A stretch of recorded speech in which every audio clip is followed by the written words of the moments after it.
Il est également rapporté d'Ibn Abbas que Salomon, que la paix soit sur lui, passait son temps assis en s'appuyant sur son bâton. Il n'était pas au courant de sa mort imminente et les djinns étaient occupés à faire ce qu'il leur ordonnait de faire. Puis il trébucha et tomba. Au bout d'un moment, les êtres humains. J'ai réalisé que si les djinns connaissaient l'invisible, ils ne seraient pas restés dans une telle humiliation.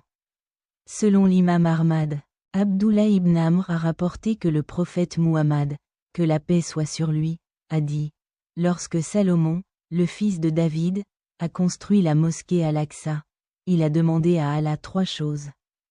Un jugement qui serait en accord avec son jugement, une domination qui ne serait accordée à personne après lui.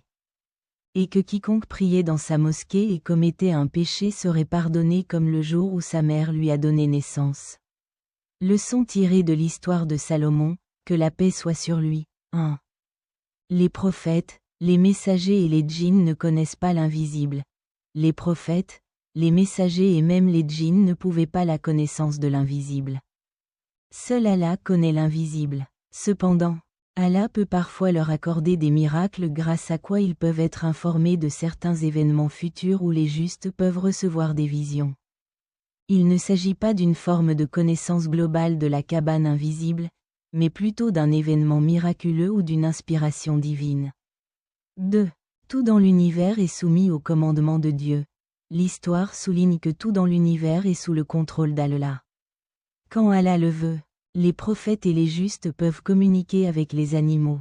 Cela s'applique également aux conversations avec des objets inanimés. Comme en témoignent les interactions de Salomon avec les créatures et même dans le contexte du djihad. Par conséquent, lorsque le prophète Salomon conversait avec des animaux et communiquait par des moyens tels que les djinns, ce n'est pas une question étrange ou extraordinaire. Tout cela est au pouvoir d'Allah. 3. Combiner la prophétie et la royauté. L'histoire de Salomon illustre qu'Allah a le pouvoir d'accorder à la fois la prophétie et la royauté à un prophète, comme il l'a fait avec Salomon. Cela reflète la polyvalence des choix divins et les différents rôles attribués aux prophètes en fonction de leurs circonstances particulières. 4. Sagesse et justice dans les décrets de Dieu.